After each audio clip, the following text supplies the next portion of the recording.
Hi, everyone. Have you ever wanted help with something, like you're looking for a direction or guidance, or you want to be looked after and nurtured and cared for a little bit, but you can't seem to find anyone who will help you and support you in that way? Never fear. You can be your own guide. Find your own direction. Be your own support system. You can do this by locating your power animal or your spirit guide. Okay, so stay with me here. I know some of you are probably thinking that is just a little too woo-woo or crazy, but hear me out. Going within to find all the facets of yourself is important work. It allows you to really work with the powerful resources that lie within you, the ones you are afraid to acknowledge, the ones you worry that other people might think are dumb or silly or stupid, and some inner forces that you have that you don't even realize that you have yet. You are worried about the labels others will put on you or judgments you receive if you truly live into your power. If you shed the personas in life that you created just to please others, and over time those personas start making your life unfulfilling, if you continue to work in the confines of what the loudest people have to say, then you lose your ability to access your own free will. You start really just conforming to these loudest voices on how you should be or what you should act like or what you should believe in, rather than going inward and figuring out who you are and what you believe in yourself. You sort of lose that ability to access your free will in that regard. Okay, so the powerful want you to believe that you are lesser than what truly lies within you. They don't want you to see that part of yourself. They don't want you to find out how incredibly powerful you really are and how much of your reality you can actually bend and mold and create into what you want. Because when you don't ignite the fire within, you are easy to keep in a box. It then becomes easy to keep you constrained to the parameters of common thinking. It's easy to keep you in a space that they want you to occupy if you are already constrained by the parameters of a set value or common thinking. What about the spaces you want to occupy?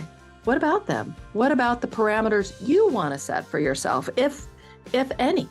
Now, I'm not talking here about boundaries. That's a different kind of thing. I'm talking about in the ability to imagine what the possibilities are for you. Oftentimes, we allow society to tell us what that is rather than looking inward and seeing what it is for ourselves. Some people would call that looking for your destiny, your true path, your reason for being. All these types of things really lie within you. But oftentimes, just because it happens over time or it's modeled to us, we let the outside world tell us what that is, and we live our lives unfulfilled because we don't tap into what is true for us. This is the I Care About You podcast, and I'm Juliana J. And today we're talking about your inner power through power animals and spirit guides. There are many philosophies that delve into the idea of guides, from spiritual practices and meditation to the Silva Method to even more traditional forms of empowerment training. They may call the spirit guides by other names, but the empowering intentions and practices are all very similar. So what actually is a power animal or a spirit guide? These are part of your inner nature, the you that you keep somewhat secret. You know how you have a persona that you project out into the world, then you have a persona for certain people, like maybe your parents or your siblings or partners or your children, and then there is your inner, more secret persona, the one where you house your dreams and your inner ideas about life and who you are. And oftentimes those parts of you are unknown to you because you are so conditioned to not ask yourself what those things are. In this inner space, this level of consciousness is where your guides live. How do you access these guides? There are many different ways, but I will offer you one. It's a sort of a guided journey, if you will, to meet your guides or power animals. I advise you to keep a journal or a record of your findings so that you can go back to it when needed or work out things that you were unaware of prior to knowing your guides. So a lot of things will come up. You want to kind of write it down because, like a dream, you lose a lot of the knowledge of these certain things or the experience that you had. And so writing it down kind of allows you to go back and look at it. It also helps you if you're really working with a certain problem or situation or something chronic in your life, you can go back to it and look at what you uncovered during this experience. Your guides will often tell you things that you actually didn't know or you never thought of before. They will unearth what is unknown to you. They will bring to the surface things that were too deep for you to see clearly. For that, this can be challenging work. You need to be ready to receive so that when you first start working with your guides, choose things to work with that are a little bit more digestible to you. Don't go straight for your biggest problem. Kind of work up to that. Work into deep issues by giving yourself time if you need it. When you go into this kind of work, you want to be receptive to what you're going to uncover.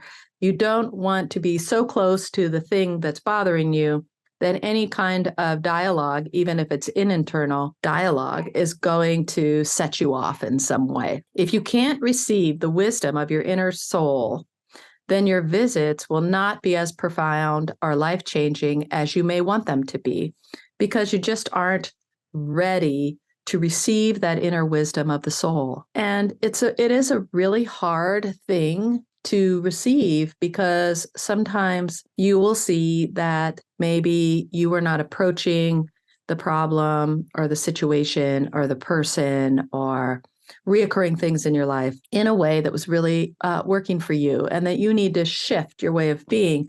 This is not an exercise where you just sort of support beliefs you have that you're right and other people are wrong. That's not what this is, although this is an affirming practice. So it is something that will affirm you and what you know and your deep, deep knowledge and your incredible wisdom and power, but it's not going to support wrong thinking.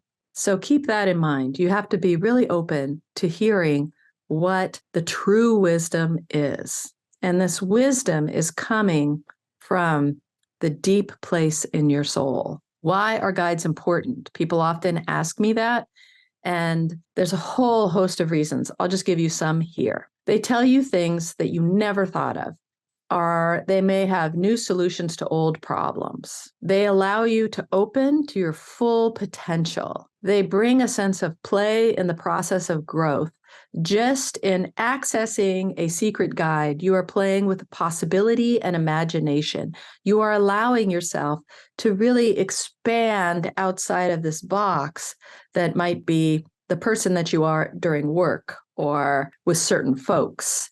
And this getting in touch with your guides really allows you to play with possibility and imagination and the infinite potential that is out there waiting for you. They allow you to access parts of your inner mind that you don't often get to approach in a playful way. Oftentimes, people will use their inner dialogue to talk down to themselves, to belittle themselves, to promote self-hatred, to promote guilt or anger or shame, to do all these kinds of things.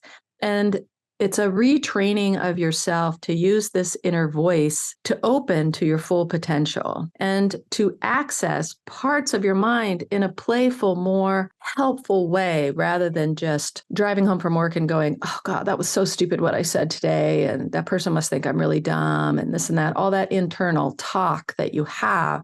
This is different. You're going deeper, deeper, deeper underneath all of that. That may be one of the issues you work on with the power animal or spirit guide, is that shame or self-hatred. They will offer you healing that you may not have found otherwise. So working with your spirit guide, it's really allowing you to work intimately with how to help yourself. And these are things you might not get if, say, you're going to a professional or something like that. I'm not saying anything about professionals. They all have their place.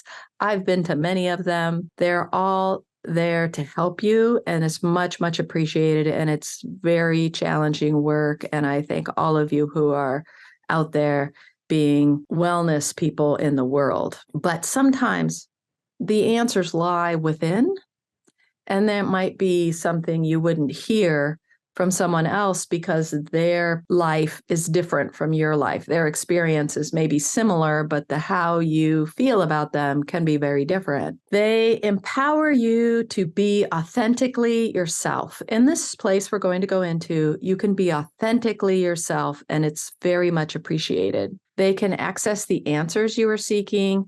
They allow you to imagine in ways that you never have before. They help you develop a skill of self-nurturing and healing. That's really, really important. It's very, very strong and necessary practice to be able to do that for yourself. And in doing that, they will love you deeply if you allow it, and you will have the space to love yourself deeply. They are loyal as all get out. A guide will never betray you. They provide safe spaces for exploration. So when you can't go anywhere else to really work out a problem, and some problems you are unsafe feeling, like you don't know if you have a right to feel the way you do, or you should feel the way you do. And so therefore you don't explore those things and figure them out. You kind of stuff them down, right? Because it's a weird thing. You don't know how people will perceive it. Will people judge you about it, or whatever the situation is? You stuff it down rather than explore it. And this practice allows you to sort of explore that in a safe environment where you know it's going to be okay. Spirit and power guides have your back always. They protect you. They listen with great detail and can provide you with answers in a variety of ways. So they listen deeply to what you're saying. They listen to when you say a sentence, they're going to listen to all the roots that are part of that sentence. So it's not just what you say, it's what are the roots that made you say what you say. Your spirit guide is listening deeply to all of that, not just what verbally happens. They are wise as the universe is vast, my friends. And in that, you can find all the answers that you need. So 2 bits of advice before we start. Spirit animals and guides do not have to be any type of known creature. They can be a dragon with flowers growing out of its head, or a mystical creature that you've never seen before in any book or read about or know about. You just kind of made it up in your mind. Or maybe it's a person with beautiful silky cat ears, or a combination of animals. It can change over time into another animal or person depending on what you need, but it may be the same entity forever. Let your animal come to you as it is. Don't judge it. Don't try to make it something, just allow it to be. Before you seek a guide, have a few questions you might want answered, or things you want to talk about with your guide. It might be things like, what's my purpose? How do I accomplish this task? What barriers are in my way to achieve this goal? How do I heal this relationship? Do I need to move on from this situation or relationship? Or it may be something you want to tell someone, but you can't. Like, can you tell my grandmother I really miss her and I feel her around me sometimes? Or maybe you want to talk to someone who you had a falling out with or whatever, and you can converse with them through your guide. Whatever is calling you to talk about it. When I say that, I'm meaning if you want to talk about somebody you've had a falling out with and say you can't talk to them anymore, if you lost touch or you're not speaking, you can role play it with your guide a little bit, or tell your guide exactly what you would like to tell that person and why. Sometimes I talk to a person through my guide to figure out what I am mad at, because sometimes what I'm truly mad at is just triggered by something else. Like I'm mad at somebody for feeling like they are taking me for granted, but the trigger was not paying attention to me when we were talking earlier. So originally I might think, I'm pissed at that person for never listening to me. But the root of it is I feel taken for granted in this relationship. You can use the spirit guide to help you really get to the essence of what you're actually mad at. Is it the thing on the surface, or is it much deeper, or is it even not the person who upset you, but something that happened 10 years ago with someone else? It seemed like I was mad at that situation of the person not listening to me, but I was really mad at something that was more systematic in the relationship, this lack of feeling like I'm valued, being taken for granted was really the core, the root of that thing. Just talking it out with a guide is really eye-opening in that situation, especially if it's reoccurring theme problems like never being listened to or not often being listened to and having to continually repeat yourself. You tend to get really mad at that. And this is this person's issue, and they're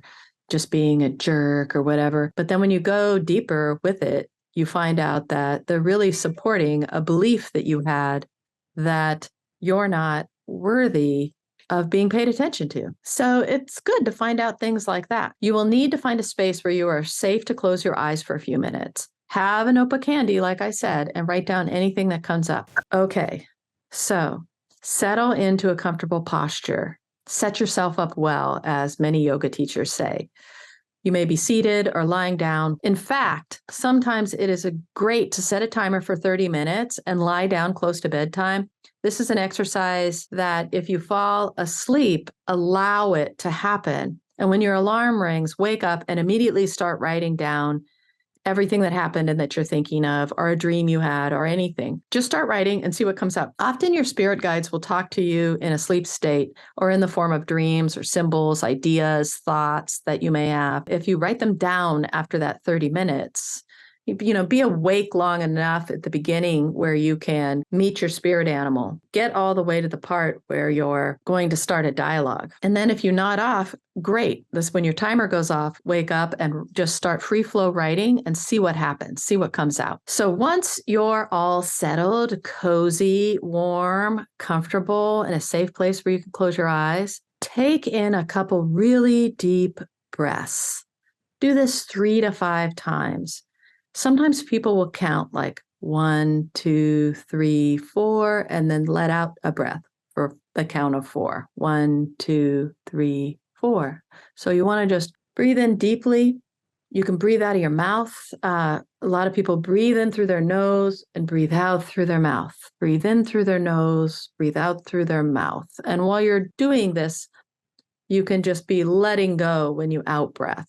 Another thing you can do at the beginning to just settle in is to imagine that you're breathing in and out through your heart or through your third eye, breathing in through your heart and out through your third eye, or breathing in through your heart and out through your heart, and just kind of doing that continually. Or people imagine breathing all the way up and then all the way down, or breathing light down into their body and then breathing it out up through their crown chakra. So those are some techniques you can have for your settled in breathing, and do this 3 to 5 times. Some people will take 10 breaths. Do it until you feel calm and settled and your mind kind of slows down. Imagine that you are walking somewhere.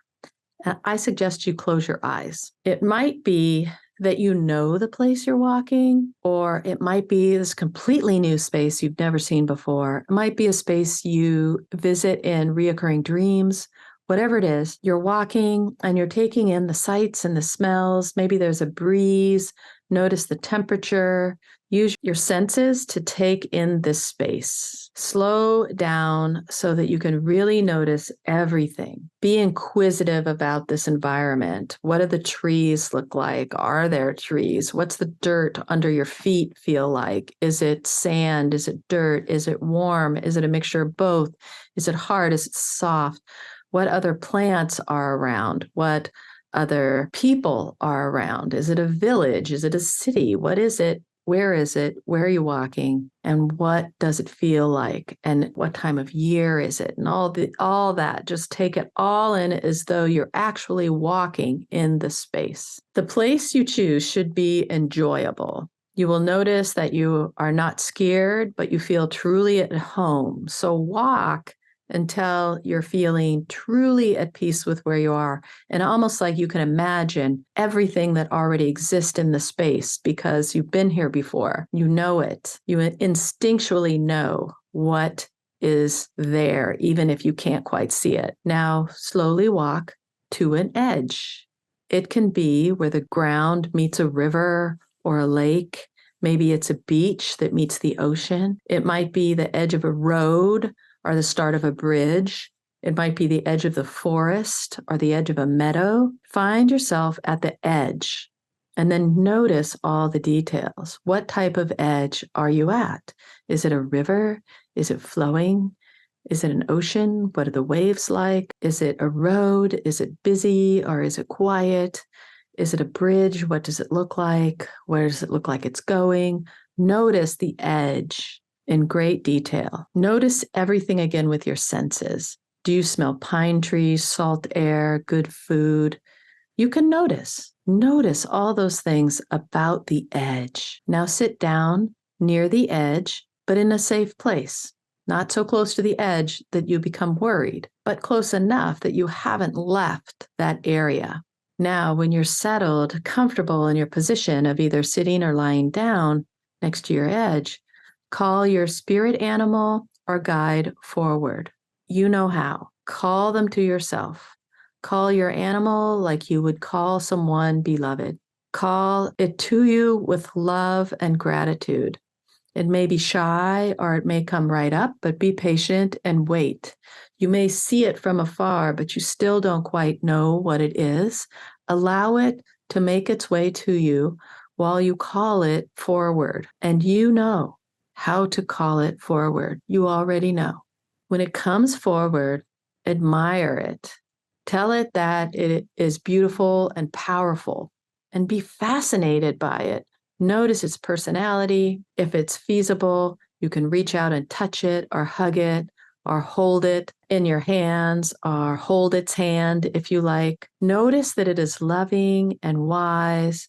Does it have a kind of guru-like nature? Notice the kind of nature that it has, as usually there will be all kinds of temperaments, but often there is a sense that it's revered. Not that it's mean or cruel or anything like that, but that it comes with this inner quality that makes it feel revered, but also incredibly loving. Once you are acquainted, ask it your questions or tell it what you need to tell it. Listen for the answers. As I said, it may come in words, it may come in signs, it may come in symbols. Whatever happens, some people experience a guide who speaks in an unfamiliar language to them. If this happens, know that you can know what they're saying. Let yourself understand. Converse for a few minutes, and then, when you are ready, thank your animal. Ask it if it needs you to do something for it. Listen carefully to what it needs and make a note to do what is needed. Know its name and thank it by its name. Ask it to come find you again whenever you call for it or you need it. Ask it to watch over you. Tell it you will see it again. Take a moment to have immense gratitude for it. You can hug it, things like that if you like. Then stand up and walk back away from the edge. Call yourself back to your body. Call yourself back. Feel yourself back in your body and slowly wiggle your toes and your fingers. Maybe take a stretch. Take a couple of deep breaths. And when you're ready, open your eyes. After the meeting, try to journal any feelings, messages, or like. Feelings are really important. What happened during that time? Did you feel relief, calmness, love, gratitude? What did you feel? What were the feelings? What were the messages? Record the power animal's nature. Look at the way it carried itself. And over the next 48 hours, jot down things that come to you, signs you see, and reflect on your experience. Record any feelings or thoughts or ideas that may also be a cause for reflection. Know that you can ask it to watch out for you or to watch over you. Know that you can call it to you whenever you need to. If you are dealing with a large task or trying to accomplish something, you can call your power animal or spirit guide to you for help. You can feel its presence, even in a boardroom. Know that it may talk to you out in the world in the form of an inner knowing or voice. It may talk to you in intuition.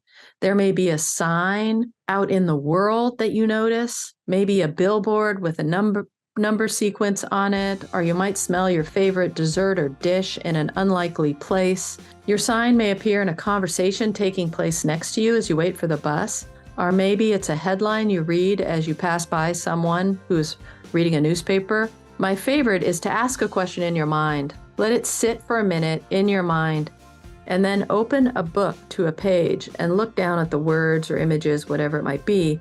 What is the first thing you read or see? What does it mean in terms of the question that you ask? Is it trying to tell you that the thing you are upset about is the root of your sadness? Or is it something else? Or whatever. Is it trying to tell you this problem that you asked about is not as big as you're making it out to be? Or here's a word or symbol or something that's giving you a hint as to what you need to do or where you need to go. To do this, you must really be in tune with your guide, and you must really relax into the experience. You must have faith. Don't try to manipulate it or make it something different. Just have complete and total faith when you do it, and you will get information that you're looking for. It might be a little bit cryptic, and you'll have to do some work on exactly what that is, but it will come to you and you will know. Another thing that happens frequently when you visit your guides or your power animal is they can give you a gift. Sometimes you can ask them in conversation, do you have a gift for me? Or is there anything you can give me that would help me?